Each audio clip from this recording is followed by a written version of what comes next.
Hello officers, good morning to all of you. Reshmi Kumari, Ujjwal, Ravikant, Aparajita, very good morning to all of you. यूं ही नहीं मिलती मंजिल राही को, यूं ही नहीं मिलती मंजिल राही को, एक जुनून सा दिल में जगाना पड़ता है। अरे ऐसे ही नहीं बनते आसियाने परिंदों के, भरनी पड़ती है उड़ान, बार बार तिनका उठाना पड़ता है। चलिए, सभी का स्वागत है अपनी पाठशाला के एप्लीकेशन पर। आप सब लोग केमिस्ट्री के सबसे शानदार चैप्टर को यहाँ पर पढ़ रहे हो, जिसका समापन आज हो जाएगा। जी हाँ, पीरियोडिक टेबल आज अपना कंप्लीट हो जाएगा। बहुत कुछ आपको मैंने इसमें सिखाया है, जान पा रहे हैं। अगर आप लोग प्रीवियस ईयर क्वेश्चन को हल करते होंगे तो आपने देखा होगा बहुत बेसिक क्वेश्चन ही यहाँ से बनता है, लेकिन फिर भी हमने बहुत डिटेल में सारी चीज़ों को आपको समझाने का यहाँ पर प्रयास किया है। उम्मीद करता हूँ कहीं पर कोई असुविधा आप लोगों को नहीं हो रही होगी। Good morning Shashikant, good morning Ganga Prasad, good morning Odam, very good morning. आप सभी का वेलकम है अपनी पाठशाला के एप्लीकेशन पर। सबसे पहले तो आप हमें ये बता दीजिए, कहीं पर किसी जगह पर कोई कन्फ्यूजन तो नहीं है आप लोगों को? कोई डाउट हो तो सबसे पहले हमसे आप लोग पूछ लीजिए, फिर हम क्लास की शुरुआत करते हैं, आगे बढ़ते हैं सेशन में।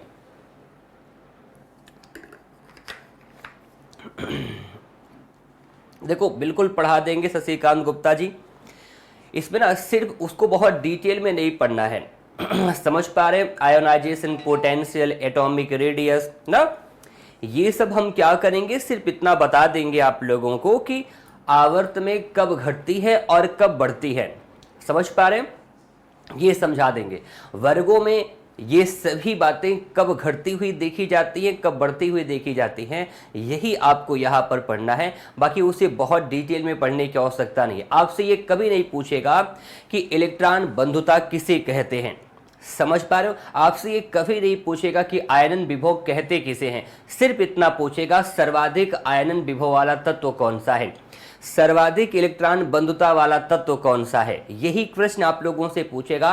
वर्ग और आवर्तों में कब कब ये सारी चीजें घटती हैं, कब बढ़ती हैं, ये चीजें हम पढ़ाएंगे आपको। बहुत डिटेल में पढ़ने की उसे आवश्यकता नहीं। और सुनो, आयोनाइजेशन पोटेंशियल, इलेक्ट्रॉन एफिनिटी जानते हैं, ये सब ये अकेले 4 घंटे का लेक्चर है।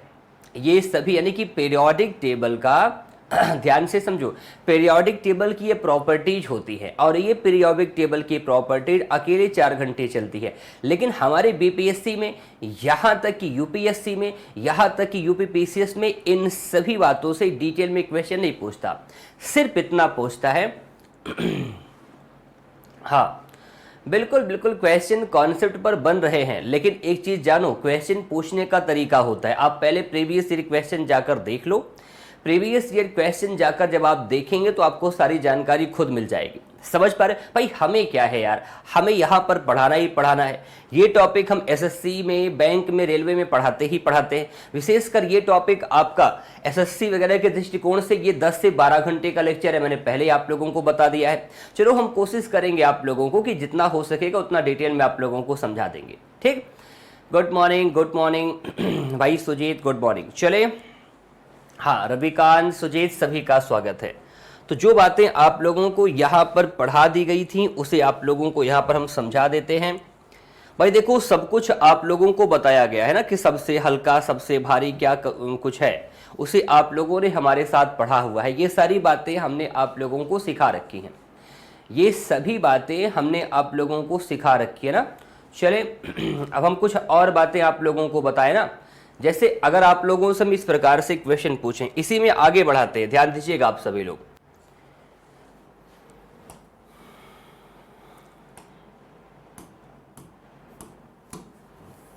अगला पॉइंट आप लोग लिखिएगा, उसी में आप लोग आगे बढ़ा लीजिएगा। पूछेगा आपसे, पृथ्वी पर सर्वाधिक मात्रा में पाया जाने वाला तत्व कौन सा है?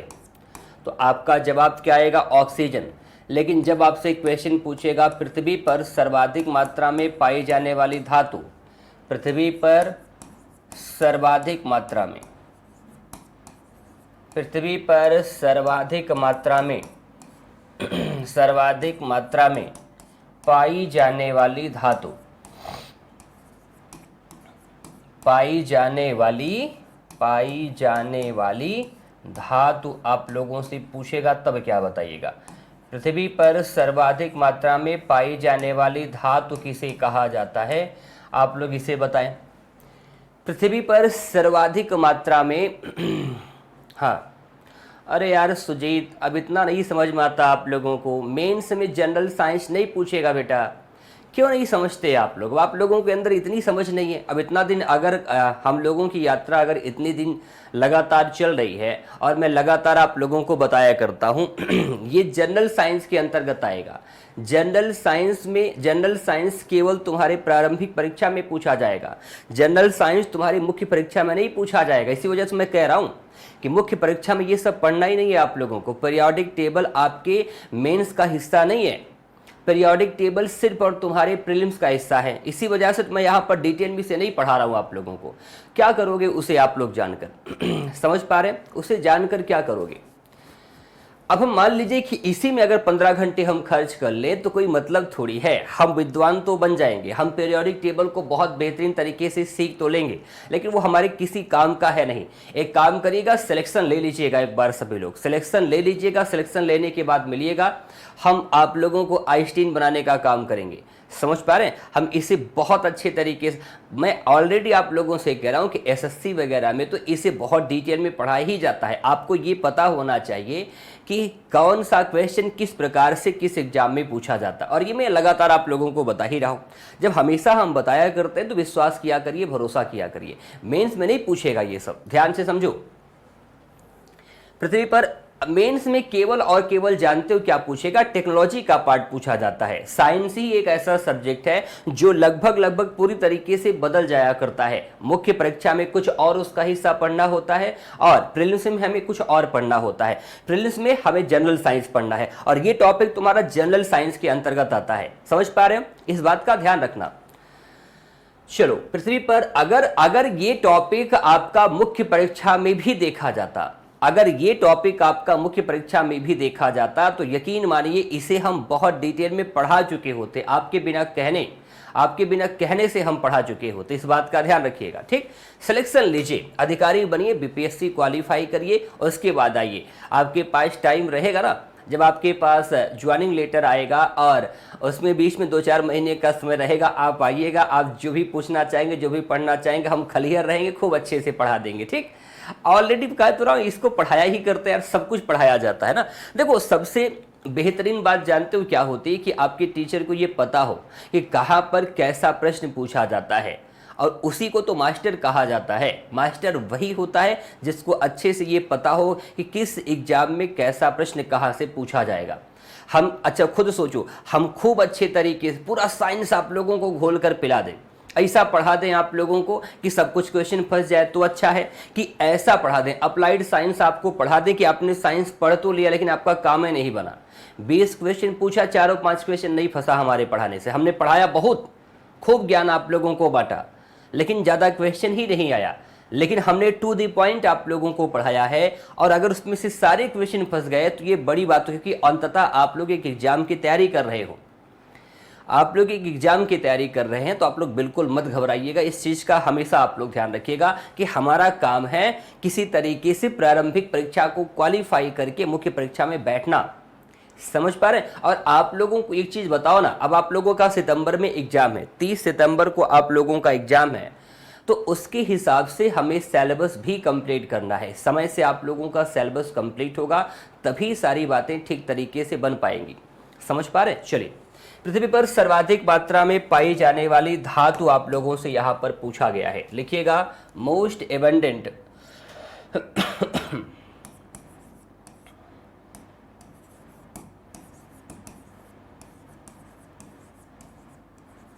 मोस्ट एबंडेंट मेटल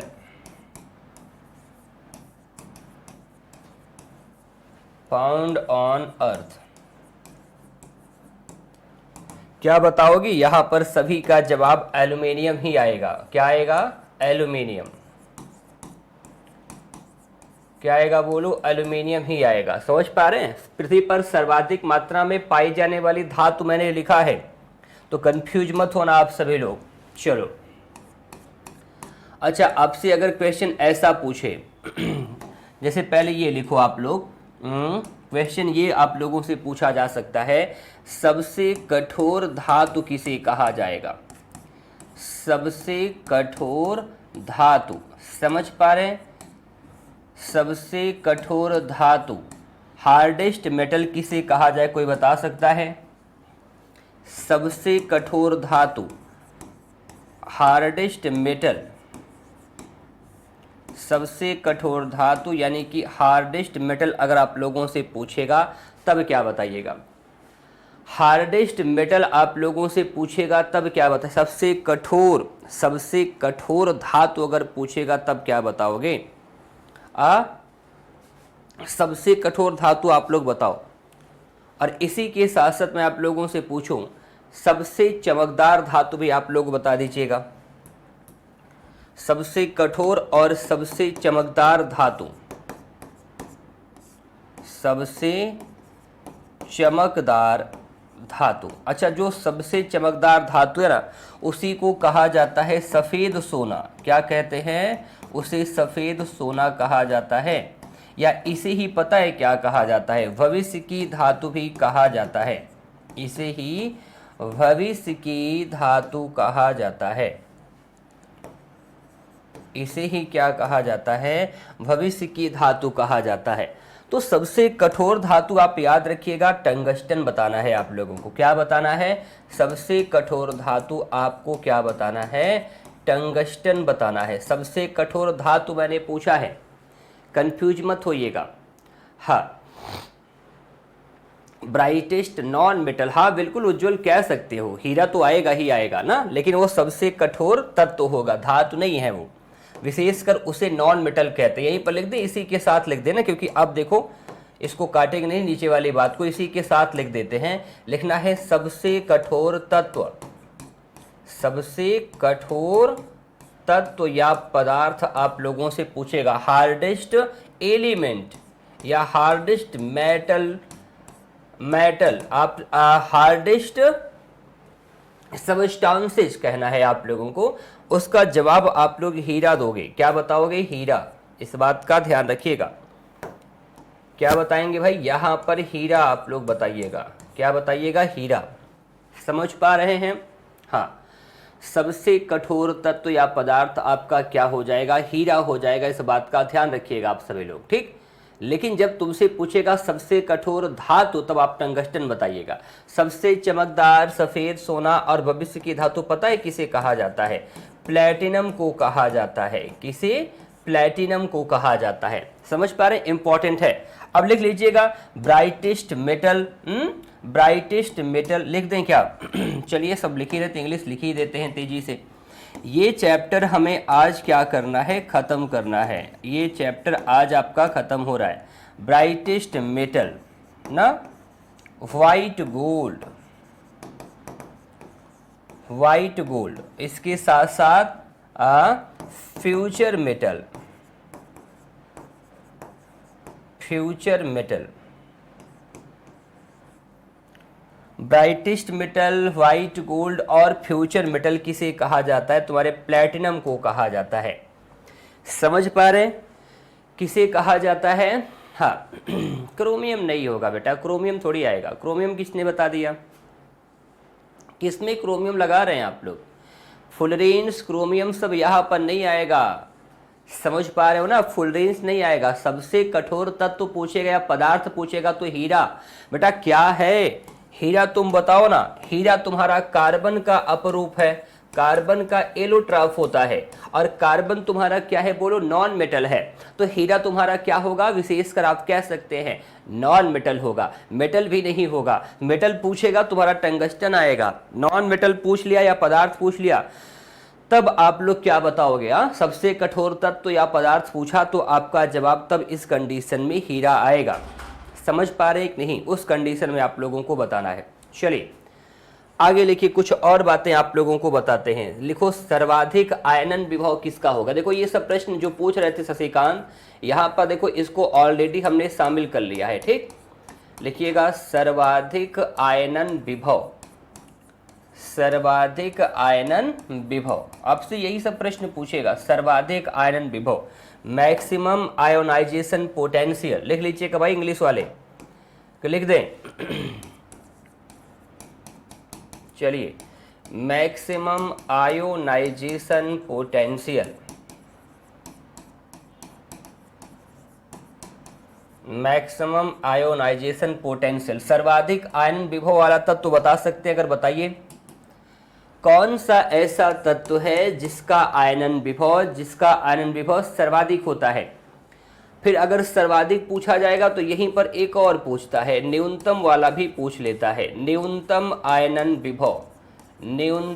आयनन विभव वाला तत्व कौन सा होगा, इसे बताएं। ऐसा तत्व जिसका मिनिमम आयोनाइजेशन पोटेंशियल हो, मिनिमम आयोनाइजेशन पोटेंशियल हो, मिनिमम आयोनाइजेशन पोटेंशियल हो। ध्यान दीजिएगा सभी लोग, ठीक। मिनिमम आयोनाइजेशन पोटेंशियल हो, न्यूनतम आयनन विभव हो। चलिए ध्यान से यहाँ पर सारी चीज़ों को आप लोग देखिएगा। मिनिमम आयोनाइजेशन पोटेंशियल, न्यूनतम आयनन विभव। इसके साथ साथ आगे लिखिएगा, अगला है हैलोजेंस में सर्वाधिक क्रियाशील। हैलोजेंस जानते हो ना, 17th ग्रुप। हैलोजेंस में सर्वाधिक क्रियाशील कौन सा तत्व है? हैलोजेंस में सर्वाधिक क्रियाशील तत्व समझ पा रहे हैं? लिख लीजिएगा, मोस्ट एक्टिव हैलोजेंस।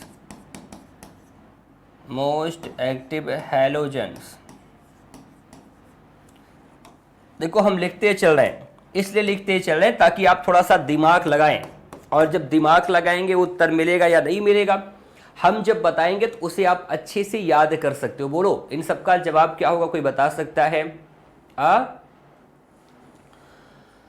एक और लिखिएगा, सर्वाधिक विद्युत ऋणात्मक तत्व। सर्वाधिक विद्युत ऋणात्मक तत्व। अरे विद्युत ऋणात्मक कौन सा होगा? जैसे आप लोगों को मैं बताऊं, ये सब प्रॉपर्टीज हैं। विद्युत ऋणात्मक कौन सा होगा, खुद दिमाग लगाइए ना। विद्युत ऋणात्मक वही होगा साथियों, सर्वाधिक ना। इलेक्ट्रोनेगेटिव एलिमेंट वही होगा तुम्हारा जिसकी बाहरी कक्षा को पूरा करने के लिए कम से कम इलेक्ट्रॉन चाहिए। जैसे तुम क्लोरीन को देखे थे कि नहीं देखे थे? 2, 8 और 7 है, उसको एक इलेक्ट्रॉन मिल जाए तो उसकी बाहरी कक्षा क्या हो जाएगी, पूरी हो जाएगी। इस बात का ध्यान रखना। हाँ, मैक्सिमम इलेक्ट्रोनेगेटिविटी किसकी होती है? मैक्सिमम इलेक्ट्रोनेगेटिविटी किसकी होती है? सर्वाधिक विद्युत ऋणात्मक तत्व कौन सा होगा? अब आगे देखिएगा, सर्वाधिक इलेक्ट्रॉन बंधुता किसका होता है? सर्वाधिक इलेक्ट्रॉन बंधुता, इलेक्ट्रॉन बांधने की क्षमता सबसे ज्यादा किसकी होगी? सर्वाधिक इलेक्ट्रॉन बंधुता। भी ये सब प्रूव करा लीजिएगा जब हम आपको एक तरीका समझाएंगे। अच्छा एक काम करते हैं, तुरंत बता देते हैं। सर्वाधिक इलेक्ट्रॉन बंधुता, इलेक्ट्रॉन एफिनिटी कहते हैं, मैक्सिमम इलेक्ट्रॉन एफिनिटी। इलेक्ट्रॉन बांधने की क्षमता इलेक्ट्रॉन बंधुता कहलाती है। Electron affinity maximum electron affinity किसकी होती है? आइए जवाब देते हैं। तो सर्वाधिक आयनन विभव वाला तत्व तो पता है आपका क्या होता है? ये जवाब आपका आएगा हीलियम का। सर्वाधिक आयनन विभव वाला तत्व कौन सा होगा? हीलियम होता है। समझ पा रहे? न्यूनतम आयनन विभव आपका सीजियम होगा। क्या होगा? सीजियम। न्यूनतम आयनन विभव क्या होगा? सीजियम होगा। हैलोजेंस में सर्वाधिक क्रियाशील आपका फ्लोरीन होता है। क्या होता है बोलो? फ्लोरीन। हैलोजेंस में सर्वाधिक क्रियाशील फ्लोरीन होता है। सर्वाधिक विद्युत ऋणात्मक तत्व भी आपका क्या होगा? फ्लोरीन ही होगा। क्या? फ्लोरीन ही होगा। सर्वाधिक इलेक्ट्रॉन बंधुता किसके पास होती है? इलेक्ट्रॉन को बांधने वाली क्षमता क्लोरीन के पास होती है। किसके पास होती है? क्लोरीन। ये 5 पॉइंट याद हुआ कि नहीं? फिर सुन लो। सर्वाधिक आयनन विभव आपसे पूछेगा तो हीलियम बताओगे। न्यूनतम आयन विभव आप लोगों से पूछेगा तो क्या बताओगे? सीजियम। हैलोजेंस में सर्वाधिक क्रियाशील आपसे पूछेगा तो क्या बताओगे? फ्लोरीन। समझ पा रहे हो मेरी बात को? सर्वाधिक विद्युत ऋणात्मक तत्व पूछेगा तो फ्लोरीन। सर्वाधिक इलेक्ट्रॉन बंधुता पूछेगा तो क्या बताओगे आप? क्लोरीन बताओगे। ये सब याद रखिएगा, समझ पा रहे हैं? ये सब याद रखिएगा जो आप लोग पूछ रहे थे। देखिए हमने कुछ प्रॉपर्टीज में से निकाल कर कुछ बातें आपके सामने यहाँ पर रख दी हैं, इसे भी हमेशा आप लोग याद रखिएगा। अच्छा, आप सब लोग एक चीज तो जानते होंगे, देखो कुछ भी आप जानते हो चाहे ना जानते हो, ये पॉइंट आप लोग जरूर जानते होंगे। क्या जानते होंगे? क्योंकि प्रश्न पूछा गया इसलिए आप लोगों को जानना जरूरी है। लिखिएगा ताप व ऊष्मा की, ताप व विद्युत की, लिखिएगा ताप व विद्युत की सर्वाधिक सुचालक धातु किसे कहा जाता है? सर्वाधिक, वो भी सुचालक धातु। ताप व विद्युत की सर्वाधिक सुचालक वो भी धातु किसे कहा जाता है? सर्वाधिक सुचालक।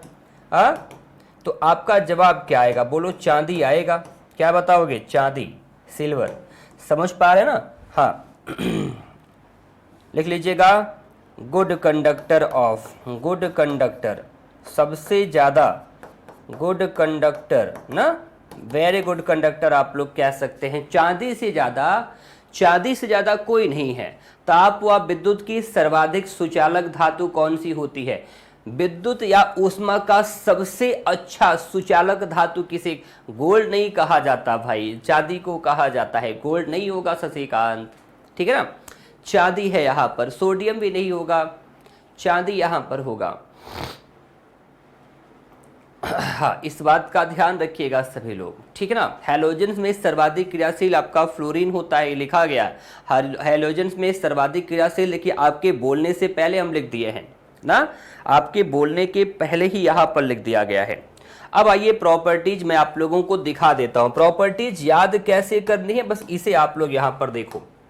जिस प्रॉपर्टीज की चर्चा आप लोग हमसे कर रहे थे ना, वो प्रॉपर्टीज कैसे आप लोगों को याद रखनी है उसे मैं आइए आप लोगों को यहाँ पर बता दे रहा हूँ।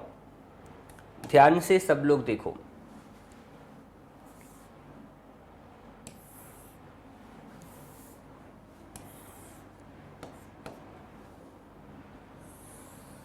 ना, ये क्या है? ये जो लाइन हमने ड्रॉ करी है, ये इसका मतलब है ये बाएं से दाएं की ओर इशारा कर रही है। बाएं से दाएं का मतलब पीरियोडिक टेबल में आवर्तों की बात हो रही है। किसकी? पीरियड की बात हो रही है ना भाई। ये लाइन हमने खींचा ना, तो इसका मतलब हम पीरियोडिक टेबल में यहां से यहां जा रहे हैं। बाएं से दाएं बढ़ने का मतलब हम पीरियड में आगे बढ़ रहे हैं।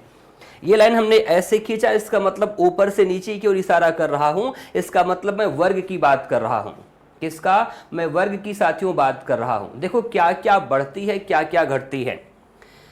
सबसे पहले आप लोग हेडिंग डालिए। हेडिंग क्या डालना है? आप लोगों को लिखना है कुछ बातों, कुछ प्रॉपर्टीज होती है पीरियोडिक टेबल की, वो कब घटती हैं कब बढ़ती हैं उसे आप लोगों को समझा रहा हूं। एक प्रॉपर्टी आपकी होती है विद्युत ऋणात्मकता।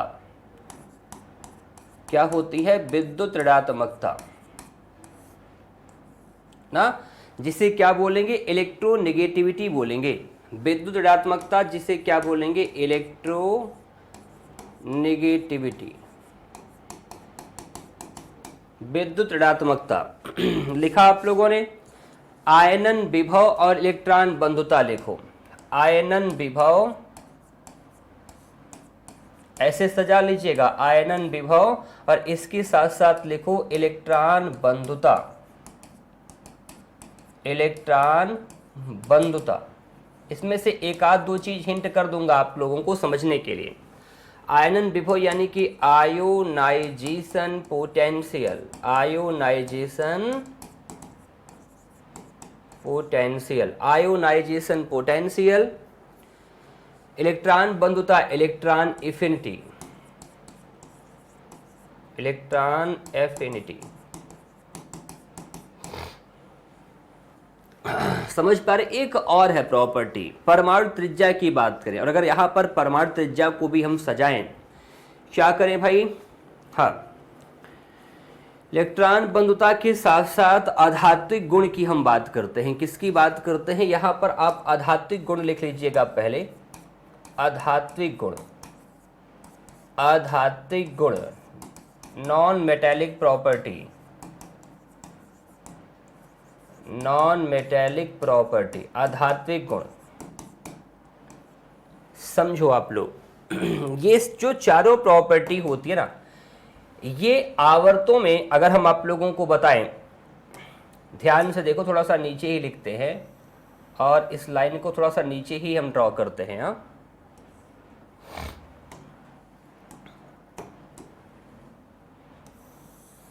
ऐसे आप लोग बना लीजिएगा इसे, ठीक।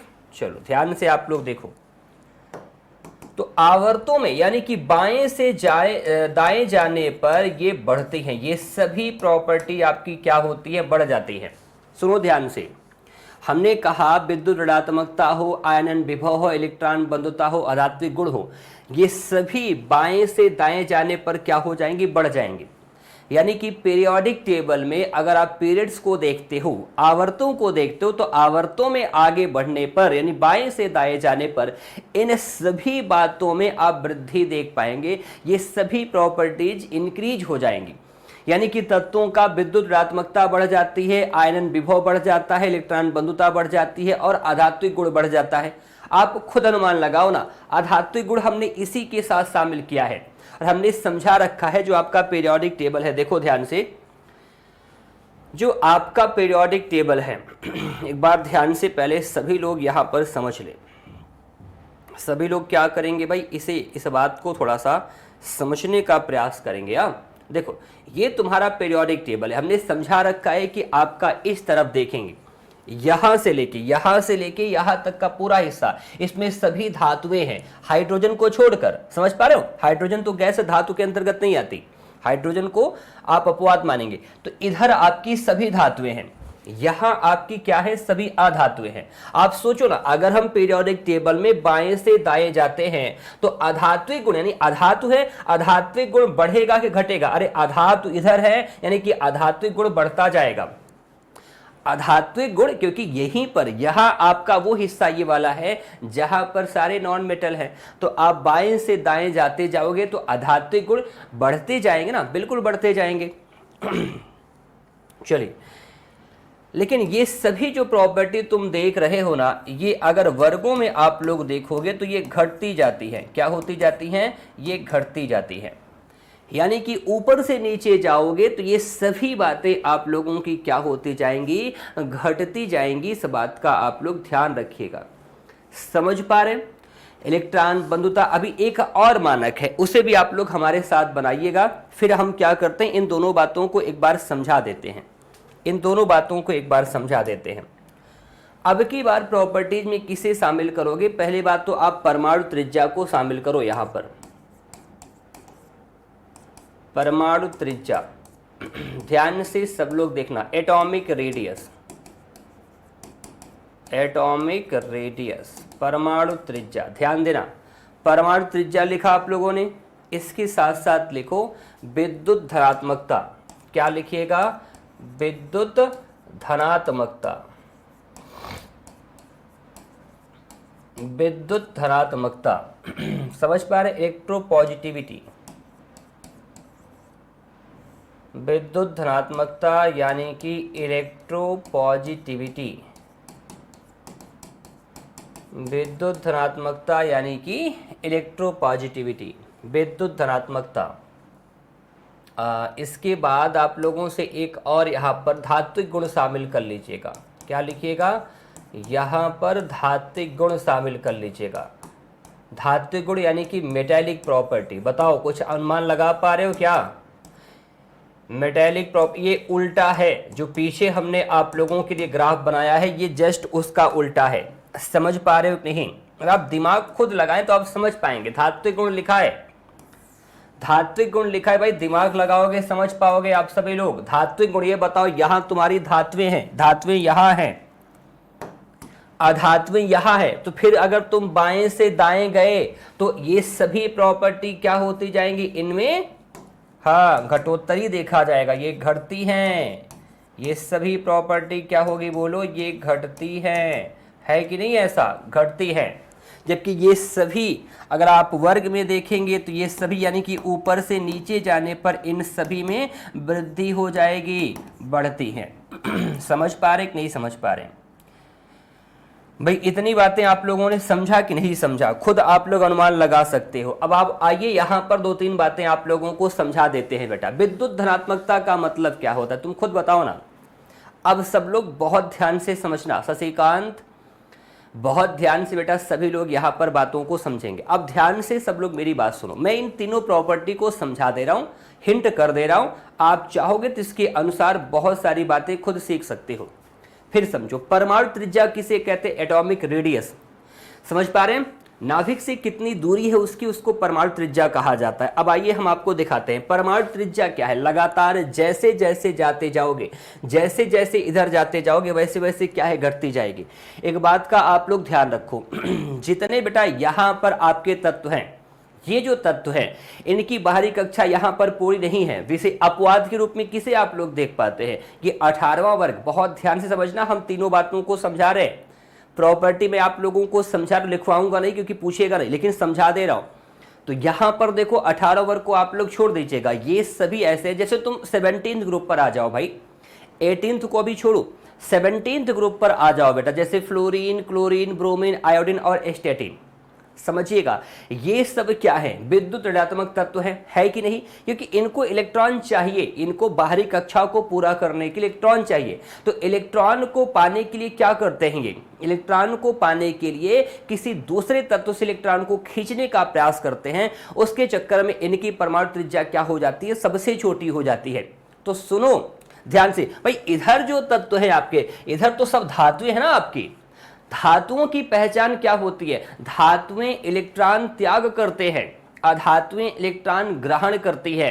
धातु जो होते हैं इलेक्ट्रॉन अगर त्याग देंगे, अगर इलेक्ट्रॉन त्याग देंगे साथियों सुनना, उन पर कैसा चार्ज बढ़ता है, इलेक्ट्रॉन त्यागने पर उन पर चार्ज आता है पॉजिटिव। आता है कि नहीं आता है, बहुत ध्यान से समझो।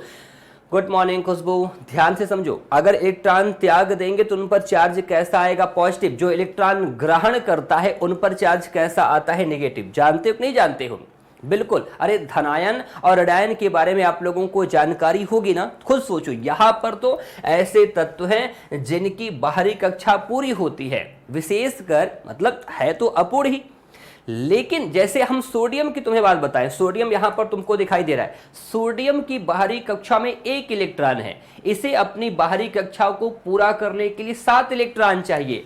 लेकिन क्लोरीन की तुम्हें बात बताएं, क्लोरीन की बाहरी कक्षा में 7 इलेक्ट्रॉन है, इसको अपनी बाहरी कक्षा को पूरा करने के लिए मात्र 1 इलेक्ट्रॉन चाहिए। तो क्या आसानी किसको होगी अपनी बाहरी कक्षा को पूरा करने में, इलेक्ट्रॉन अगर क्लोरीन 1 इलेक्ट्रॉन पा जाए तो इसकी बाहरी कक्षा पूरी नहीं हो जाएगी, आराम से पूरी हो जाएगी। यानी इलेक्ट्रॉन पाने की सर्वाधिक तड़प किसमें होती है, इलेक्ट्रॉन पाने की सर्वाधिक तड़प आपकी क्लोरीन, ब्रोमीन, आयोडीन, एस्टेटिन देखा जाएगा। यानी इलेक्ट्रॉन पाने की सर्वाधिक तड़प जैसे जैसे तुम बढ़ते जाओगे पीरियोडिक टेबल में, बाएं से दाएं आते जाओगे, यहां पर ऐसे तत्व मिलेंगे जो अपनी बाहरी कक्षा को पूरा करने के लिए, इलेक्ट्रॉन पाने के लिए सबसे व्याकुल रहते हैं, जिससे उनकी बाहरी कक्षा पर उनका जो बाह्य ऑर्बिटल होता है उस पर दबाव पड़ता रहता है, खिंचाव पड़ता है, न्यूक्लियस उसको बार बार अपनी ओर खींचता है। इस वजह से इनकी परमाणु त्रिज्या क्या हो जाती है, सबसे छोटी हो जाती है। आप कहेंगे सर अभी तो आप बतिया रहे थे कि जैसे जैसे हम बढ़ते जाएंगे बाएं से दाएं, वैसे वैसे तो परमाणु त्रिज्या घट जाएगी। इसका मतलब सबसे कम परमाणु त्रिज्या, सब मिनिमम एटॉमिक रेडियस हमारे 18th ग्रुप का होना चाहिए, जबकि ऐसा नहीं है। क्यों नहीं है, क्योंकि ये अक्रिय है। अक्रिय क्यों है, क्योंकि इनकी बाहरी कक्षा क्या है, इनकी बाहरी कक्षा पूरी है, इनको इलेक्ट्रॉन चाहिए ही नहीं। समझ पा रहे हैं, इन्हें इलेक्ट्रॉन चाहिए ही नहीं, इस बात का ध्यान रखो, इनकी बाहरी कक्षा पूरी है। देखो यहां पर समझो, फिर से समझ लो, टॉपिक कठिन इतना आसान थोड़ी है, लेकिन फिर भी देखो मैं कितने सरल शब्दों में आप लोगों को समझा दे रहा हूं बेटा, ध्यान से बिल्कुल समझो। देखो हमने क्या कहा, ये आप लोग देख पा रहे, इसी को मानक मान के मैं समझा दे रहा हूं। समझो, हमने कहा परमाणु त्रिज्या जैसे जैसे आप लोग जो है पीरियड्स में यानी कि पीरियोडिक टेबल में बाएं से दाएं जाओगे वैसे वैसे केवल एटॉमिक रेडियस देखो आपकी घटती जाती है परमाणु त्रिज्या। इसका मतलब होना ये चाहिए था कि इन सभी तत्वों में, इन सभी वर्गों में अगर हम देखें, भाई देखो यहां जाओ ना आप लोग दाईं तरफ जाओ तो तुम्हें हीलियम मिल जाएगा। फिर देखो पहले आवर्त में सबसे दाईं ओर हीलियम, दूसरे आवर्त में सबसे दाईं ओर नियॉन, तीसरे आवर्त में सबसे दाईं ओर ऑर्गन। दिख रहा है? तो इन सभी की परमाणु त्रिज्या सबसे छोटी होनी चाहिए थी ना भाई, मानक के अनुसार जो हमने लिखवाया। तो आप देखो ना सब घटती जाती है लगातार, तो सबसे कम परमाणु त्रिज्या आपकी होनी चाहिए थी ये जो helium, neon, argon, krypton, xenon वाले हैं। लेकिन इनकी परमाणु त्रिज्या सबसे छोटी नहीं होती। सबसे छोटी किसकी होती है बताओ? ये 17th ग्रुप वाले एलिमेंट की परमाणु त्रिज्या सबसे छोटी होती है। क्यों? क्योंकि नियम जो कहता है उसके अनुसार तो होनी चाहिए 18वें का, लेकिन इसकी बाहरी कक्षा पूरी है, तो इसको इलेक्ट्रॉन किसी से चाहिए नहीं। लेकिन 17th ग्रुप वाले एकदम तड़प रहे होते हैं क्योंकि उनको एक ही इलेक्ट्रॉन चाहिए अपनी बाहरी कक्षाओं को पूरा करने के लिए। तो इनके बाहरी कक्षा पर नाभिक के माध्यम से लगातार खिंचाव बल लगने से इनकी परमाणु त्रिज्या सबसे छोटी हो जाती है। अस्पष्ट है कि नहीं? बोलो भाई, बोलो अस्पष्ट है? बिल्कुल अस्पष्ट हो चुका होगा। तो परमाणु त्रिज्या वाली बात समझ पाए? बाएं से दाएं जाओगे तो परमाणु त्रिज्या लगातार घटती जाएगी। लेकिन 17th और 18th ग्रुप में अपवाद हो जाता है। 18th ग्रुप की परमाणु त्रिज्या सबसे छोटी होनी चाहिए थी, लेकिन सबसे छोटी है किसकी? आप बता सकते हैं सर 17th ग्रुप की। क्यों है? हमने पूरी चीजें आप लोगों को बता दी। आगे देखो, अगला मानक बताते हैं। आगे देखो लिखा है विद्युत धनात्मकता। ये बताओ ना, धनात्मक चार्ज, पॉजिटिव चार्ज किस पर चढ़ता है? जो इलेक्ट्रॉन ग्रहण करते हैं, जो इलेक्ट्रॉन त्याग करते हैं। विद्युत धनात्मकता भी लगातार घटती जाएगी। क्यों घटती जाएगी? समझो बात को। क्योंकि यहां पर जितने तत्व होंगे, इधर जितने तत्व होंगे, सभी को इलेक्ट्रॉन चाहिए अपनी बाहरी कक्षा को पूरा करने के लिए। तो जिसको इलेक्ट्रॉन चाहिए, जो इलेक्ट्रॉन ले लेगा, उस पर कैसा चार्ज चढ़ेगा? उस पर आपका ऋणात्मक चार्ज चढ़ेगा। इसका मतलब विद्युत ऋणात्मकता बढ़ती जाएगी, लेकिन विद्युत धनात्मकता लगातार घटती जाएगी। बात समझ पा रहे हैं?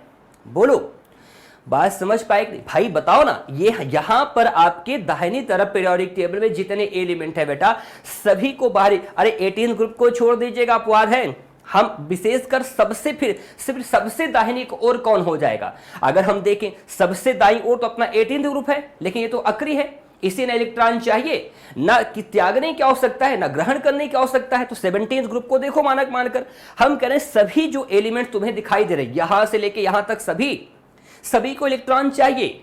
लेकिन इलेक्ट्रॉन सर्वाधिक किसको चाहिए? किसको तड़प सबसे ज्यादा होगी? जिसकी बाहरी कक्षाओं को पूरा करने के लिए एक इलेक्ट्रॉन चाहिए, उसको तड़प सर्वाधिक होगी, है कि नहीं? तो इसका मतलब ये सभी लोग इलेक्ट्रॉन ग्रहण करते हैं। जो इलेक्ट्रॉन ग्रहण करते हैं उन पर धनात्मक नहीं, उन पर ऋणात्मक चार्ज चढ़ता है। इसका मतलब विद्युत ऋणात्मकता तो बढ़ती जाएगी, लेकिन ये बताओ विद्युत धनात्मकता क्या होती जाएगी? घटती जाएगी। और विद्युत धनात्मकता सर्वाधिक कहां पर है? ये जो एलिमेंट्स है तुम्हारे। क्यों? क्योंकि ये एलिमेंट तुम्हारे इलेक्ट्रॉन त्यागते हैं, ये इलेक्ट्रॉन दूसरे को देते हैं। जो देंगे इलेक्ट्रॉन, उनके ऊपर धनात्मक चार्ज आएगा। समझ पा रहे हैं?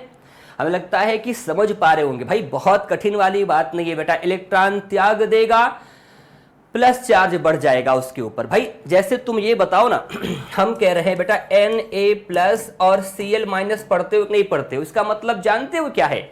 Na+, सोडियम ने अपनी बाहरी कक्षा के एक इलेक्ट्रॉन का त्याग किया है।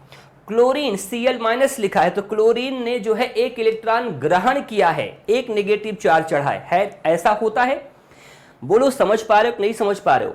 हम फिर कह रहे हैं विद्युत धनात्मकता, जो हमने ये मानक माना है, विद्युत धनात्मकता लगातार बाएं से दाएं जाने पर क्या लिखा गया? घटती है। ये समझ पाए कि नहीं समझ पाए? जल्दी से बताओ। विद्युत धनात्मकता यहां आने पर घटेगी। क्यों घटेगी? क्योंकि आप जानते हैं कि यहां पर जितने तत्व हैं सबको इलेक्ट्रॉन चाहिए, कोई त्याग नहीं रहा इलेक्ट्रॉन, सबको इलेक्ट्रॉन चाहिए। तो इलेक्ट्रॉन जो ग्रहण करेगा उस पर कैसा चार्ज चढ़ेगा? नेगेटिव चार्ज चढ़ेगा। समझ गए? बिल्कुल। एक और देख लो तुम लोग, अगली प्रॉपर्टी क्या है? धात्विक गुण दिखाई दे रहा है? धात्विक गुण प्रॉपर्टी दिखाई दे रहा है बेटा। धात्विक गुण घटेगा कि बढ़ेगा, तो बड़ा आसान सा है, धात्विक गुण भी घटेगा। क्यों घटेगा, खुद सोचो ना, धात्विक गुण क्यों घटेगा भाई? क्योंकि धातुएं तुम्हारी यहां पर हैं, धातुएं तुम्हारी यहां पर हैं, और तुम जब दाहिनी ओर जाओगे, तुम जब बाएं से दाएं जाओगे, यहां अधातुएं मिलेंगी, तो धात्विक गुण भी तुम्हारा घटता जाएगा। बाएं से दाएं जाने पर धात्विक गुण भी घटेगा, क्योंकि यहां पर तुम्हारी अधातुएं हैं। बोलो, समझ गए होगे? समझ गए कि नहीं भाई? बिल्कुल इसी प्रकार से बेटा देखो, ये तो हमने क्या किया, ये हमने अपनी भाषा में आपको समझाया है, ये किताब की भाषा नहीं है, ये हमने सरल शब्दों में आप लोगों को प्रॉपर्टी समझाने का प्रयास कर दिया है। बेटा आप लोग अलग से पढ़ना ही चाहें तो आप आराम से पढ़ सकते हैं, मैंने यहाँ पर आपको हिंट कर दिया है, मैंने व्यवस्था कर दी कैसे आप प्रॉपर्टी को समझोगे। तो आपने देख लिया कि परमाणु त्रिज्या, विद्युत धनात्मकता, धात्विक गुण, ये सभी आवर्तों में अर्थात बाएं से दाएं जाने पर पीरियोडिक टेबल में घटेंगे, ऊपर से नीचे आने पर क्या हो जाएंगे बेटा, बढ़ते जाएंगे। ये सभी प्रॉपर्टी ऊपर से नीचे आने पर क्या होती जाएगी, बढ़ती जाएगी। तो इसी अनुसार अब जो हमने आपको ये बताया है, ये जो मानक हमने बताया है, उसी पिछले बात के अनुसार इसे भी आप समझ सकते हो, और ये जो 5-6 पॉइंट हमने आप लोगों को लिखवाया है, इसे भी आप लोग समझ सकते हो, इसे भी आप लोग समझ सकते हो। ये सारी चीजें भी आप लोग आराम से देख सकते हो। मुझे उम्मीद है कि जो मेहनत अभी हमने आप लोगों के साथ करी है, उसके माध्यम से आपने बातों को सीख लिया होगा, समझ लिया होगा। जो लोग नहीं सीख पाए, जिनको लग रहा है नहीं सर बहुत कठिन है, नहीं समझ में आया, तो मैं आपसे कह रहा हूं भैया कोई दिक्कत वाली बात नहीं है। अगर आपको कठिन लगता है तो 2-3 बार रिपीट करके देख लीजिएगा, समझ जाओगे। फिर भी अगर इसे नहीं समझना चाहते हो तो मत समझिएगा, क्योंकि यहां से तुम्हारे एग्जाम में क्वेश्चन नहीं बनेगा। पूछेगा तो सिर्फ इतना, जो हमने 2 ग्राफ बना दिया है, अगर क्वेश्चन पूछेगा ही, क्वेश्चन टफ बनाने का प्रयास किया, तो ये व्यवस्था तुम्हारे लिए मैंने कर दी है। समझ पा रहे हैं? यही सबसे क्वेश्चन बन जाएगा। चलिए अब हम क्या करते हैं, तेजी से ना एक एक तत्व की जानकारी आप लोगों को दे देते हैं। कुछ तत्वों की जानकारी हम तेजी से आप लोगों को दे दें, जहां से प्रश्न बन सकते हैं। हाइड्रोजन की बात करते हैं। हाइड्रोजन बताओ क्या है ये? ये हाइड्रोजन आपका सबसे हल्का तत्व है कि नहीं? बोलो, ये हाइड्रोजन आपका सबसे हल्का तत्व है। समझ पा रहे हैं? हाँ जी। और दूसरी चीज क्या है, ये एक क्रियाशील तत्व है। क्रियाशील यानी कि एक्टिव एलिमेंट है, क्रियाशील तत्व है। आगे लिखिएगा ब्रैकेट में, वायुमंडल में मौजूद ऑक्सीजन के साथ अभिक्रिया करके, ऑक्सीजन के साथ अभिक्रिया करके, ऑक्सीजन के साथ अभिक्रिया करके, ऑक्सीजन के साथ अभिक्रिया करके क्या बनाता है बताओ? जल बनाता है। ऑक्सीजन के साथ अभिक्रिया करके जल उठता है, और जल उठने के बाद क्या करता है? जल बनाता है। अरे जल उठता है और वाटर बनाता है, इस बात का ध्यान रखना। समझ पा रहे हैं? इसी हाइड्रोजन को मैं आप लोगों को बताऊं, इसी हाइड्रोजन को मैं आप लोगों को बताऊं, ध्यान से समझो बेटा। इसे जानते हो क्या कहा जाता है? इसे भविष्य का ईंधन कहा जाता है। भविष्य का ईंधन, भविष्य का ईंधन, फ्यूचर फ्यूल कहते हैं इसे। क्यों कहते हैं? फ्यूचर फ्यूल कहते हैं। आप कहेंगे सर भविष्य की धातु, भविष्य की धातु प्लेटिनम बताना, भविष्य की धातु प्लेटिनम बताना, लेकिन भविष्य का ईंधन पूछेगा तो आप हाइड्रोजन बताओगे। तीसरी चीज लिखो, सर्वाधिक ऊष्मीयमान किसका होता है? Heat capacity. सर्वाधिक ऊष्मीयमान किसका होता है? सर्वाधिक ऊष्मीयमान, याद रखना, सर्वाधिक ऊष्मीयमान तुम्हारे हाइड्रोजन का ही होता है। और सुनो, इसे स्वच्छ ईंधन कहते हैं, इसे स्वच्छ ईंधन कहते हैं, मतलब जलने के बाद सबसे कम प्रदूषण पैदा करता है, स्वच्छ ईंधन कहते हैं। इसीलिए तो साथियों इसे जानते हो, स्वच्छ ईंधन कहते हैं, इसीलिए इसे प्रदूषण रहित ईंधन भी कहा जाता है। प्रदूषण रहित ईंधन यानी कि पॉल्यूशन फ्री फ्यूल किसे कहा जाता है? लिखना चाहें लिख लीजिएगा, pollution free fuel, pollution free fuel किसे कहा जाता है बताओ? तो आपका जवाब क्या आएगा? हाइड्रोजन को कहा जाएगा। इतनी बातें आप लोग हाइड्रोजन से जोड़कर लिखो। इसके बाद आगे तेजी से लिखते हैं भाई, क्योंकि समय लगभग समाप्त हो रहा है। आज हमें इस चैप्टर को यहाँ पर समाप्त कर देना है। अब आगे क्या लिखोगे? लिख लो थोड़ा सा हीलियम के बारे में। हीलियम ना, हीलियम की विशेषता क्या है? लिखो, दूसरी सबसे हल्की तत्व, दूसरी सबसे हल्की तत्व या हल्की गैस आप लोग लिखना चाहें लिख लीजिएगा। हीलियम, पहली बात तो कैसी गैस है बताओ? ये अक्रिय गैस है। अक्रिय गैस मतलब क्या है? इनर्ट गैस है, यानी कि अभिक्रिया नहीं करेगी। ध्यान से यहाँ पर समझना आप लोग। हीलियम का ही प्रयोग कहाँ पर करते हैं? गैस वाले गुब्बारे में हीलियम का प्रयोग करते हैं। गैस वाले, ध्यान देना, गैस वाले गुब्बारे में किसका प्रयोग करते हैं बेटा? हीलियम का ही प्रयोग करते हैं। हीलियम का ही प्रयोग, गैस वाले गुब्बारे में हीलियम का ही प्रयोग किया जाता है। इस बात का ध्यान रखिएगा आप सभी लोग। अब आपके दिमाग में एक प्रश्न आना चाहिए, सर ये बताइए, सबसे हल्की गैस तो आपकी हाइड्रोजन है। तत्व में क्या है भाई? गैस है कि नहीं? बिल्कुल है। हाइड्रोजन भी तो प्रकार की गैस ही है। गैस है तो नॉन मेटल होगी। अब आप दिमाग लगाइए, हम कह रहे हैं गैस वाले गुब्बारे में हीलियम का प्रयोग करते हैं, हाइड्रोजन का प्रयोग नहीं करते। क्या बेटा? ऊष्मीय मान बोल चुके हैं, उज्ज्वल हीट कैपेसिटी कह सकते हो। ठीक, अनीता इंग्लिश में भी लिख दीजिए। ठीक है, तुम लोग पहले ये बताओ, जो हमने प्रॉपर्टी अभी एक्सप्लेन करी बेटा, हमें ईमानदारी से बताना कितने लोगों को समझ में आ गई मेरी बात? ये जो 3 बातें हमने आप लोगों को समझाई, आप में से कितने विद्यार्थी ऐसे हैं जिनको समझ में आ गया है? मतलब जिनको लग रहा है कि नहीं, अगर हमें लिखवाया जाता, हमें और अच्छे से सिखाया जाता तो हमें तकलीफ ना होती, हम सीख लेते।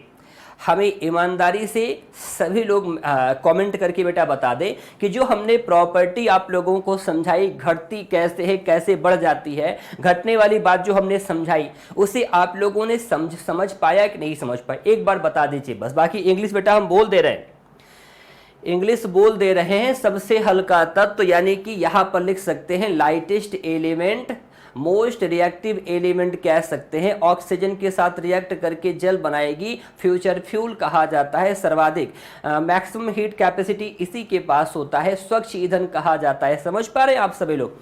हाँ जी। और प्रदूषण रहित ईंधन कहा जाता है, पोल्यूशन फ्री फ्यूल कहा जाता है। पोल्यूशन फ्री फ्यूल होने की वजह से इसे क्या कहते हैं? भविष्य का ईंधन कहते हैं, क्योंकि भविष्य में प्रदूषण को कम से कम करना है। ये देखो सभी लोग समझ गए भाई। शशिकांत कह रहे हैं समझ गए हैं सर, आलोक कह रहे हैं समझ में आ गया है सर, तनु प्रिया कह रही हैं समझ में आ गया है, उज्जवल, प्रिया, स्वराज, वेरी गुड। सभी लोगों को समझ में आ गया ना? बिल्कुल बेटा, सब समझ में आएगा।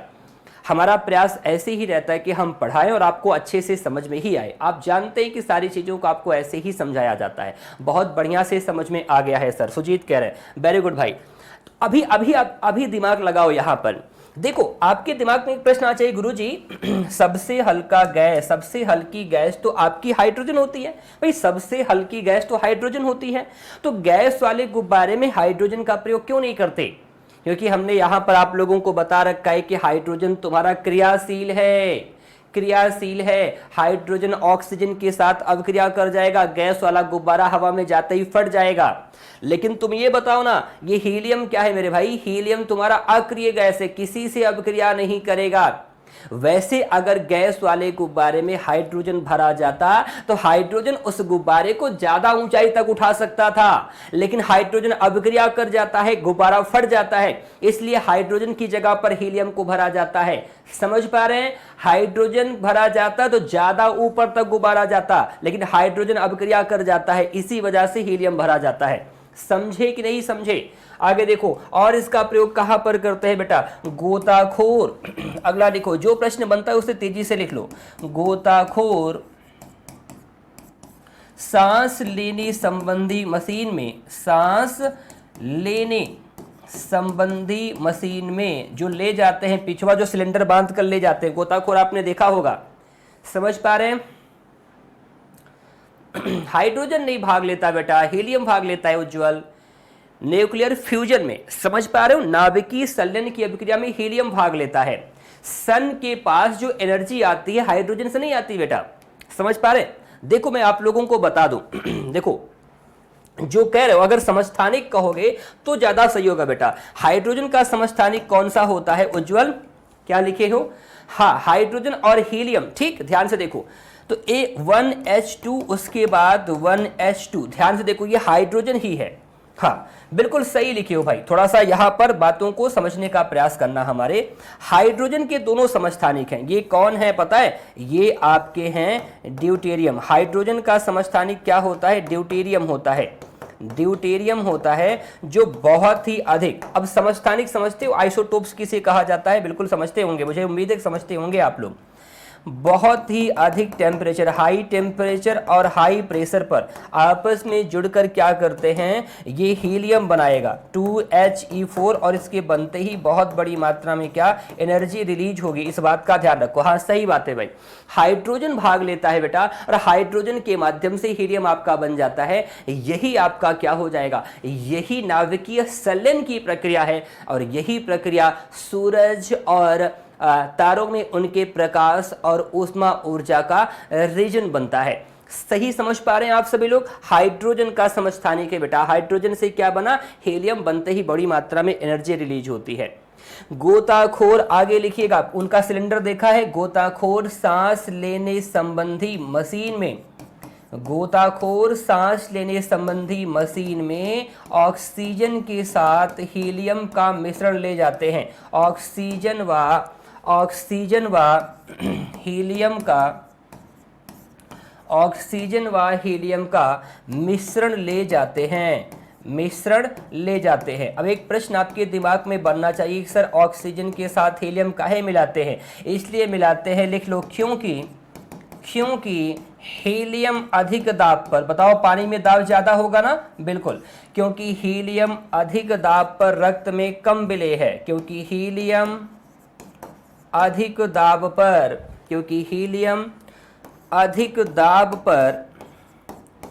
रक्त में कम विलेय होती है, जल्दी नहीं घुल जाती। दाब बहुत ज्यादा होगा पानी में, जैसे जैसे गहराई में जाता जाएगा गोताखोर, वैसे वैसे दबाव ज्यादा होता जाएगा, समझे? तो ये क्या होगा? हीलियम हमारे ब्लड में जल्दी घुल नहीं जाएगी, जल्दी घुल जाएगी, जल्दी खत्म हो जाएगी। तो हीलियम अधिक दाब पर रक्त में कम विलेय होती है। हीलियम अधिक दाब पर रक्त में कम विलेय होती है। और हाँ, इस बात को नोट लगा के लिखना, विशेषकर ऑक्सीजन और हीलियम ही ले जाते हैं। विशेषकर क्या? ऑक्सीजन और हीलियम ही ले जाते हैं। लेकिन मैं आप लोगों को बताऊं, ऑक्सीजन और हीलियम ही ले जाते हैं, लेकिन कभी कभी जानते हो, लिख लेना, कभी कभी ऑक्सीजन हीलियम के साथ नाइट्रोजन भी होता है। लिख लेना, देखो आप पूरा लिख लेना, कभी कभी मैं बता रहा हूं, कभी कभी, मुख्यतः तो ऑक्सीजन हीलियम ही होता है, लेकिन ऑक्सीजन हीलियम और कभी कभी नाइट्रोजन भी मिलाते हैं। नाइट्रोजन से पता है क्या होता है? नाइट्रोजन दबाव कम पैदा करता है। नाइट्रोजन का प्रेशर बहुत कम होता है। समझे? यहां तक की बातें समझे कि नहीं समझे? आगे चलते हैं।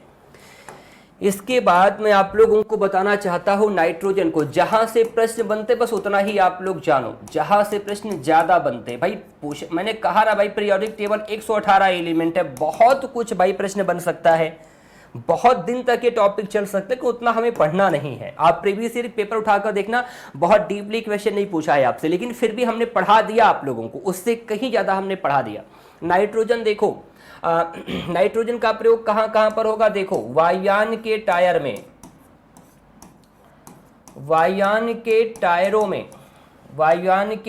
में किसका प्रयोग होता है बताओ? वायुयान के टायरों में किसका प्रयोग होता है? नाइट्रोजन का। समझ पा रहे हैं? वायुयान के टायरों में इसका प्रयोग होता है। अब आप कहेंगे सर काहे होता है पता है? आपके दिमाग में प्रश्न आएगा, सर जहाज के टायर में तो हीलियम का प्रयोग किया जा सकता है, हीलियम अक्रिय गैस है, क्योंकि गैस वाले गुब्बारे में उसका प्रयोग करते हैं, तो जहाज के एरोप्लेन के टायर्स में नाइट्रोजन का प्रयोग करते हैं, क्यों है? क्योंकि दबाव कम करने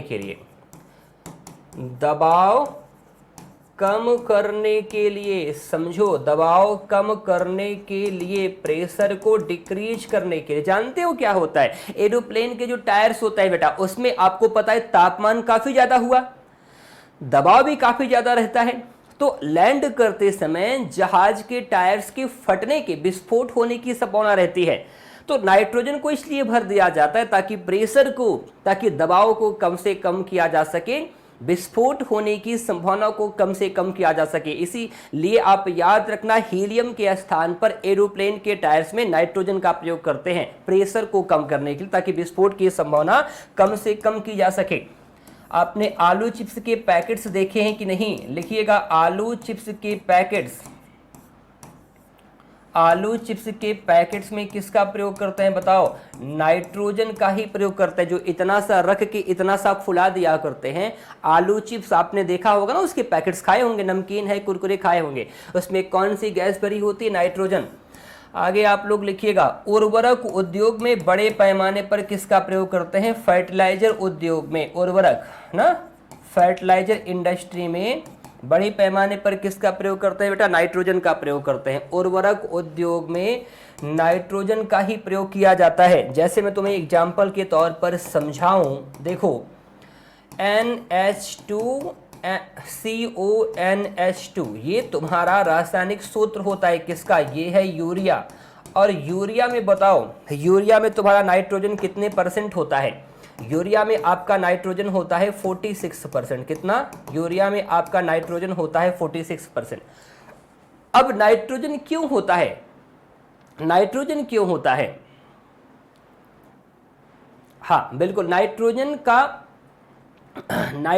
बेटा क्यों यूज किया जाता है? क्योंकि पौधों की वृद्धि और विकास के लिए नाइट्रोजन की आवश्यकता होती है। जिस प्रकार हमारी वृद्धि और विकास के लिए हमें प्रोटीन चाहिए ना, वैसे पौधों को कौन सा तत्व चाहिए? नाइट्रोजन। इसी वजह से बड़े पैमाने पर फर्टिलाइजर इंडस्ट्री में नाइट्रोजन का प्रयोग होता है। अरे अभी तो और जानो शशिकांत बेटा, यहां पर भी और जानो ना। बिल्कुल, आप, मुझे पता है कि आप लोग बहुत बेहतरीन तरीके से सीख रहे हो ना, अभी बहुत कुछ बचा है। लिखो, कृत्रिम गर्भाधान के लिए बैल का सीरम। कृत्रिम गर्भाधान के लिए बैल का सीरम नहीं, बैल का वीर्य होना चाहिए। बैल का वीर्य किसमें संरक्षित रखा जाता है? वीर्य नाइट्रोजन वातावरण में ही संरक्षित रखा जाता है। नाइट्रोजन वातावरण में ही संरक्षित रखा जाता है। आप अगर गांव देहात से होंगे ना, तो आपने इसे देखा होगा। अगर कृत्रिम गर्भाधान किया होगा, जैसे गाय इत्यादि को हम क्या करते हैं, कृत्रिम गर्भाधान कराना चाहते हैं, तो जो पशु चिकित्सक आते हैं ना, जो सीमन चढ़ाते हैं बेटा, गैया भैंसिया को याद कीजिएगा, जो निकालते हैं ना, उसमें से भाप निकलता है, वो नाइट्रोजन गैस भरी होती है। समझ पा रहे हैं? हाँ, इस बात का ध्यान रखो। और इसको देखो, और इसका नाइट्रोजन का प्रयोग कहां पर किया जा सकता है? हाँ, इसके साथ साथ जो आप लोग जानते हैं कि वायुमंडल में सर्वाधिक मात्रा में कौन सी गैस पाई जाती है? वायुमंडल में, सभी लोगों को पता है ना, वायुमंडल में सर्वाधिक मात्रा में गैस पाई जाने वाली गैस, लिख लो, पाई जाने वाली गैस का नाम क्या है बताओ? ये तुम्हारा नाइट्रोजन ही होता है। अगला कुछ और जान लो, ध्यान से देखो। कीट भक्षी पौधे, इंसेक्टिवोरस प्लांट, कीट भक्षी पौधे कीटों का भक्षण करने के लिए, कीट भक्षी पौधे कीटों का भक्षण करने के लिए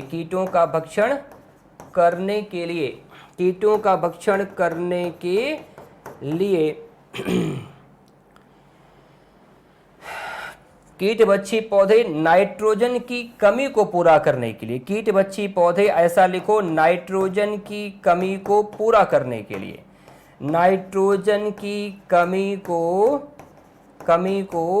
पूरा करने के लिए कीटों का भक्षण करते हैं। नाइट्रोजन की कमी को ही पूरा करने के लिए कीटों का भक्षण करते हैं, कीटों का भक्षण करते हैं। नाइट्रोजन की कमी को पूरा करने के लिए कीटों का भक्षण करते हैं। कीटभक्षी पौधे एग्जाम्पल के तौर पर जैसे कि पिचर प्लांट, जिसे घटपर्णी कहा जाता है। घटपर्णी यानी कि पिचर प्लांट हमने दिखाया है आपको, स्पेशल सेशन में हमने आप लोगों को इसकी चर्चा करी है, याद कीजिएगा। अभी कुछ दिन पहले हमने क्या किया था,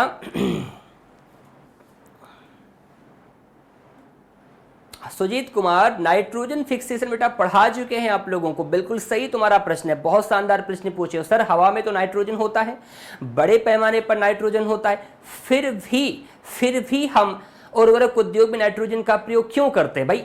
एनवायरनमेंट में हमारे नाइट्रोजन बहुत बड़ी मात्रा में, क्योंकि बेटा जानते हो धरती पर अधिकांश पौधे ऐसे ही हैं जो वायुमंडलीय नाइट्रोजन का प्रयोग सीधे तौर पर नहीं कर सकते। पता है, एटमॉस्फेरिक नाइट्रोजन का प्रयोग पौधे सीधे तौर पर नहीं कर सकते हैं। अधिकांश पौधों को नाइट्रोजन किस फॉर्म में चाहिए? नाइट्रेट के फॉर्म में चाहिए। समझ पा रहे हो? और यूरिया इत्यादि में नाइट्रेट के फॉर्म में ही आपका नाइट्रोजन होता है बेटा, याद रखना। और नाइट्रेट तुम्हारा कैसे बनता है? एटमॉस्फेरिक नाइट्रोजन अमोनिया में कन्वर्ट होगा, अमोनिया से नाइट्राइट, नाइट्राइट से नाइट्रेट आएगा, और यही नाइट्रेट के रूप में पौधे नाइट्रोजन प्राप्त करते हैं। इसलिए बेटा यूरिया इत्यादि में नाइट्रोजन बड़े पैमाने पर मिलाया जाता है, क्योंकि एटमॉस्फेरिक नाइट्रोजन का उपयोग पौधे सीधे तौर पर नहीं कर सकते। घटपर्णी हो गया, इसके साथ साथ लिखो ड्रोसेरा, ड्रोसेरा लिखो, ड्रोसेरा, ड्रोसेरा। इसके साथ साथ क्या लिखोगे? यूट्रिकुलेरिया लिखो, यूट्रिकुलेरिया आप लोग लिखो। ये सभी कीट बच्चे पौधे हैं जो कीटों का भक्षण करने के, जो कीटों का भक्षण नाइट्रोजन की कमी को पूरा करने के लिए ही करते हैं। तो आपका दिमाग यहाँ पर लगना चाहिए। सुनो कैसे दिमाग लगाओगे? आपका दिमाग यहाँ पर ये लगना चाहिए याद कीजिएगा, कीट बच्ची पौधे, मांसाहारी पौधे भी कह सकते हो आप। इसलिए कीट बच्ची पौधे यानी कि इंसेक्टिवोरस प्लांट सामान्यतः वहीं पर उगते हैं जहां पर मृदा में नाइट्रोजन की कमी होती है। हमें लगता है कितना पर्याप्त है, इतना याद रखना। ये 4-5 ऊपर के पॉइंट बहुत इंपॉर्टेंट है। जहाज के टायर्स में, आलू चिप्स के पैकेट्स में, समझ पा रहे हो? चलो टाइम भले लग रहा है लेकिन सब पूरा ही करके जाएंगे आज। उर्वरक उद्योग में कृत्रिम गर्भाधान के लिए बैल का वीर्य, और ये सारी बातें हमने जो आप लोगों को बताई, इसे याद रखना। नाइट्रोजन के बाद मैं आप लोगों को बताता हूं सोडियम वाली बात लिखिए। नाइट्रोजन के बाद मैं 2-3 एलिमेंट और बताऊंगा, बस ये चैप्टर आपका क्लोज हो जाएगा, ठीक। इसके बाद लिखो सोडियम वाली बात। सोडियम बहुत ध्यान से आप लोग समझना, बहुत ध्यान से बेटा आप लोग समझना। सोडियम पहली बात तो लिखो, चांदी के समान, चांदी के समान कैसे दिखती है? सिल्वर जैसा दिखती है, चांदी के समान दिखती है। और आगे बताऊं, बहुत ही अत्यंत ही नरम धातु, अत्यंत ही नरम, बहुत ही नरम होती है, लेकिन बहुत ही अधिक क्रियाशील होती है, क्रियाशील बहुत होती है। चांदी के समान दिखती है, चांदी के समान दिखती है, बहुत नरम होती है, इतनी नरम कि चाकू से काटा जा सकता है। किसे? चाकू से काटा जा सकता है, चाकू से काटा जा सकता है। इस बात का ध्यान रखिएगा, इतनी नरम कि चाकू से काटा जा सकता है या सिक्के के कोर से काटा जा सकता है। अच्छा, मैं आपको अगली बात बता रहा हूं, नोट करके लिखना। जल से, जल व वायु से अभिक्रिया कर जाती है, जल व वायु से ये अभिक्रिया कर जाएगी, जल या वायु से क्या कर जाएगी? अभिक्रिया कर जाएगी, विस्फोट कर जाती है। और जब अभिक्रिया करती है तो पीली रोशनी में जलती है। क्या? अभिक्रिया करती है तो पीली रोशनी में जलती है, याद रखिएगा। अच्छा, सोडियम लैंप लगे होते हैं, कहाँ पर? सोडियम, दिव्या मैम की तबीयत हो सकता है खराब हो, इस वजह से हाँ ध्यान से देखिएगा, इस वजह से उनकी क्लास हो सकता है आज ना चले, और चलेगी भी तो कोई दिक्कत वाली बात है। हम थोड़ा सा टाइम ले रहे हैं, आपको हम इस चैप्टर को कंप्लीट करके दे रहे हैं। ध्यान से सुनिएगा, हम कहाँ थे? हाँ जी, हम आप लोगों को बता रहे थे बेटा, जो सोडियम लैंप लगे होते हैं स्ट्रीट में, गलियों में, जिन स्ट्रीट लैंप में पीली रोशनी तुम्हें दिखाई दे, याद रखना उसमें क्या तत्व मिलाया गया होगा? कौन सा तत्व होगा? तुम्हारा सोडियम होगा। इसे सोडियम को किस में डुबो कर रखा जाता है बताओ? केरोसिन तेल, लिख लीजिएगा, केरोसिन तेल में डुबो कर रखा जाता है। क्यों केरोसिन तेल में डुबो कर क्यों रखा जाता है? क्योंकि जल और वायु से तो अभिक्रिया कर जाती है, खुला छोड़ दोगे अभिक्रिया कर जाएगी वायु से, जल में जल के साथ अभिक्रिया करके तेजी से क्या हो जाएगी? जल जाती। मैं आप लोगों को दिखा देता हूं इमेज, सोडियम का इमेज मैं आप लोगों को दिखा देता हूं। मैंने आपके लिए यहां पर इमेज की व्यवस्था भी करी है बेटा। ये है तुम्हारा सोडियम, देख पा रहे हो कैसे दिख रही है? कैसे दिख रही है बताओ? बिल्कुल आपको चांदी के समान दिख रही है, नहीं दिख रही है? एक और इमेज में लगाता हूं यहां पर, देखिए अगर उससे ना समझ पाए हो तो ये तुम लोग देख पा रहे हो, इसमें क्या किया गया है? सोडियम को, इसमें देखो, इसमें सोडियम को तुम्हारे सोडियम को केरोसिन तेल में डुबो कर रखा गया। देख पा रहे हो कैसे दिख रही है? चांदी के समान है, बहुत नरम है, चाकू से काटा जा सकता है। और हमने कहा ये कैसे जलती है? अगर ये पानी इत्यादि से बेटा अभिक्रिया करते तो जलती कैसी है? ये पीली रोशनी में जलती है। कैसी जलती है? देखो ये तुम्हारी पीली रोशनी में जलती है। तो ये सारी बातें आप याद रखना, बहुत बार क्वेश्चन पूछेगा सोडियम लैंप का प्रयोग जो किया जाता है, सोडियम जो लैंप का साथियों प्रयोग करते हैं, ये हो गया तुम्हारा सोडियम, यहां आपका हो गया इस तरीके से मैं आपको दिखा दे रहा हूं। जो स्ट्रीट लैंप होते हैं उसमें किस रूप में, किस रोशनी में जलती है? पीली रोशनी में जलती है। देख पा रहे हैं पीली रोशनी में जलती है। इसे याद रखिएगा आप सभी लोग हमेशा। सोडियम हो गया। चलिए सोडियम के आगे ले चलते हैं तुम लोगों को, सोडियम के आगे ले चलते हैं। बात करते हैं किसकी? इसके बाद बात कर लेते हैं पोटेशियम की। किसकी बात कर लेते हैं भाई? इसके बाद बात कर लेते हैं पोटेशियम। देखो पोटेशियम जानते हो, पोटेशियम भी लिखो सोडियम की ही तरह, ऐसा लिखो, पोटेशियम भी तुम्हारा सोडियम की ही तरह, सोडियम की ही तरह, ध्यान देना, वायु व जल से अभिक्रिया कर जाता है। वायु व जल से अभिक्रिया कर जाता है। ये भी सोडियम की ही तरह है, अभिक्रिया कर जाता है। वायु व जल से अभिक्रिया कर जाती है। ध्यान से समझना, यानी कि हम पोटेशियम को ही क्या मानेंगे? पोटेशियम को भी क्रियाशील धातु कहेंगे। क्या है ये? तत्व तो है ही है, लेकिन तत्व में है क्या? ये धातु है, मेटल है। और पता है फिर इसे भी केरोसिन तेल में डुबो कर रखा जाता है। क्या करते हैं? इसे भी केरोसिन तेल में डुबो कर रखा जाता है। केरोसिन तेल में डुबो कर रखा जाता है। इस बात का ध्यान रखिएगा। आप केवल सोडियम जानते होंगे, हम आपको पोटेशियम भी बता रहे हैं। सोडियम और पोटेशियम दोनों को केरोसिन तेल में डुबो कर रखा जाता है। एक और लिख लीजिए बस, फास्फोरस लिख लीजिए, बस इतने से काम चल जाएगा। फास्फोरस, फास्फोरस पहली बात तो लिखो ये आधातु है। ये क्या है? ये आधातु है। लिखो क्रियाशील, सर्वाधिक मत लिखना, क्रियाशील आधातु है। आधातु है, नॉन मेटल है। किससे अभिक्रिया कर जाती है? हवा से अभिक्रिया करके जल उठती है। लिखो हवा से अभिक्रिया करके जल जाती है। हवा से अभिक्रिया करके जल जाती है। हवा से अभिक्रिया करके जल जाती है। समझ पा रहे हैं? और फास्फोरस को कहां पर डुबो कर रखा जाता है मैं आपको बता दूं। लिखो इसे पानी में डुबो कर रखा जाता है। इसे पानी में डुबो कर रखा जाता है। पानी में डुबो कर रखा जाता है। समझ पा रहे हैं? ये इतना पर्याप्त है। अब आप लोगों का क्या खत्म हो गया? पीरियोडिक टेबल का चैप्टर अब आप लोगों का जाकर खत्म हो गया। मुझे उम्मीद है कि जितना मैंने पढ़ा दिया है, देखो जब पीरियोडिक टेबल की शुरुआत हुई होगी, जैसे तुम लोगों ने ये देखा होगा, जैसे ही आप लोगों ने ये देखा होगा, क्या ये पीरियोडिक टेबल जैसे ही आप लोगों ने देखा होगा, आप लोगों के मन में एक डर आया होगा, अरे यार पीरियोडिक टेबल हम इसे समझ नहीं पाए आज तक, हम हमेशा इससे भागते रहे। लेकिन मुझे उम्मीद है कि आज जब पीरियोडिक टेबल हम खत्म कर चुके हैं तो आपने बहुत कुछ सीख लिया है। आपके अंदर एक कॉन्फिडेंस होगा। अब ये पीरियोडिक टेबल अपना सा लगता होगा, ऐसा लगता होगा सर बहुत कुछ हमने सीख लिया, अरे इसमें तो कुछ ऐसा था ही नहीं जिसकी वजह से हम डर रहे थे। ऐसा है कि नहीं? मैं उम्मीद करता हूं कि पीरियोडिक टेबल जितना मैंने आपको पढ़ा दिया, इतिहास से लेके अंत तक की पूरी बात जो हमने समझा दी उसको आपने समझा होगा। बहुत सारे ऐसे एलिमेंट हैं जिसकी थोड़ी थोड़ी बातें हमने आपको बता रखी हैं, द्रव अवस्था में कौन सी पाई जाती है, कौन सी चमकदार है, कौन सी नहीं है, ये सब थोड़ी थोड़ी बात हमने आप लोगों को बता दी है।